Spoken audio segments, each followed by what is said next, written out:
warahmatullahi wabarakatuh. Om Swastiastu, Namo Buddhaya, salam kebajikan, Rahayu, salam sejahtera untuk kita semua. Halo sobat, selamat datang di acara SMS Sekolah Mental bersama Sekar.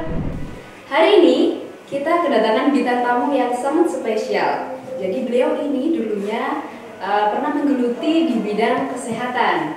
Dan sekarang kita akan mengobrol tentang segala sesuatu yang berhubungan dengan kesehatan jiwa, atau kalau Gen Z bilang nih, mental health. Langsung saja kita beri tepuk tangan yang hangat untuk Kak Sonia Isnaini Nabila. Hai. Halo Kak Sonia, gimana kabarnya? Alhamdulillah baik. Kak Sekar gimana? Alhamdulillah baik juga. Gini nih Kak Son, langsung aja ya. Oke.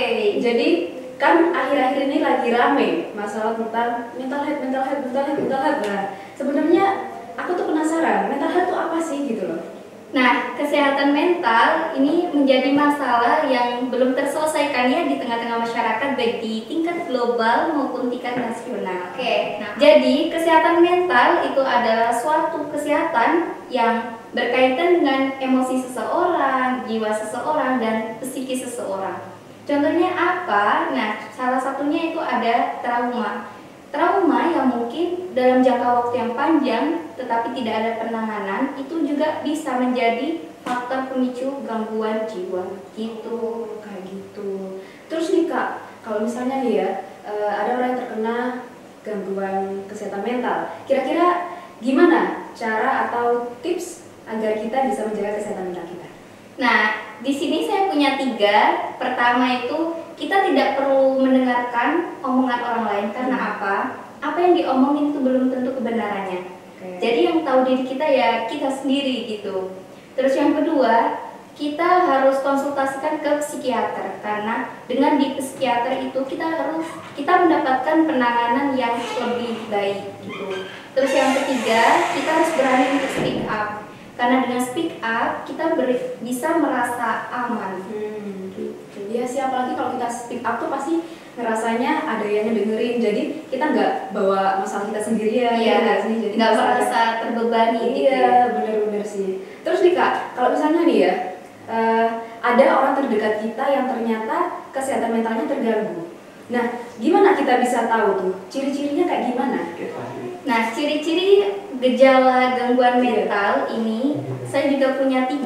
Yang pertama, dia ada pikiran untuk menyakiti dirinya sendiri, mungkin karena dia memakai pisau terus dikenakan di kulitnya.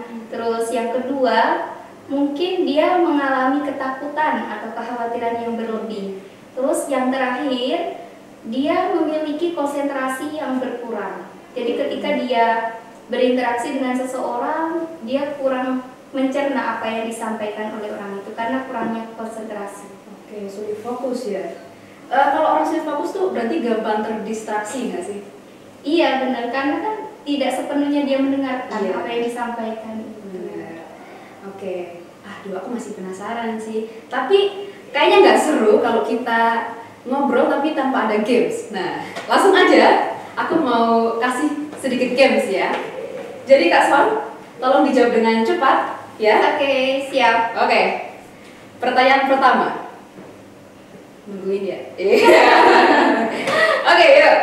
Sakit mental atau sakit fisik? Sakit fisik. Ditinggal orang tua atau ditinggal pasangan? Ditinggal pasangan. Cerita atau pendam sendiri? Cerita. Cerita ke psikolog atau cerita ke teman? Cerita ke psikolog. Cerita ke orang tua atau ke pasangan? Cerita ke orang tua. Beli makanan atau shopping? Beli makan. Sama makan guys. Jalan-jalan atau nonton di kamar? Jalan-jalan dong. Nangis sampai capek atau banting meja kursi? Nangis sampai capek. Nah, nih kalau ada masalah suka diomongin atau silent treatment? Kalau saya lebih terbuka ya orangnya, jadi mesti saya omongin gitu. Asik, tepuk tangan deh. Nah, dari jawaban-jawaban Kak Son ini bisa kita lihat ya, orang ini sangat menjaga kesehatan mental, sangat menjaga balance-nya antara kesehatan fisik dan mentalnya. Keren sih. Nah, sebelum kita closing, nggak afdol nih ya kalau nggak ada pesan-pesan nih dari Kak Sonia. Yuk silahkan. Oke, terus berjuang tanpa mendengarkan omongan orang lain, karena yang tahu diri kita ya kita sendiri. Asik. Oke, tak terasa sudah waktunya kita pamit undur diri. Terima kasih banyak Kak Sonia. Sama-sama. Terima kasih banyak juga sobat-sobat semua telah menonton video ini hingga akhir. Semoga bisa mengambil manfaat dari video ini dan sampai jumpa. Wassalamualaikum warahmatullahi wabarakatuh.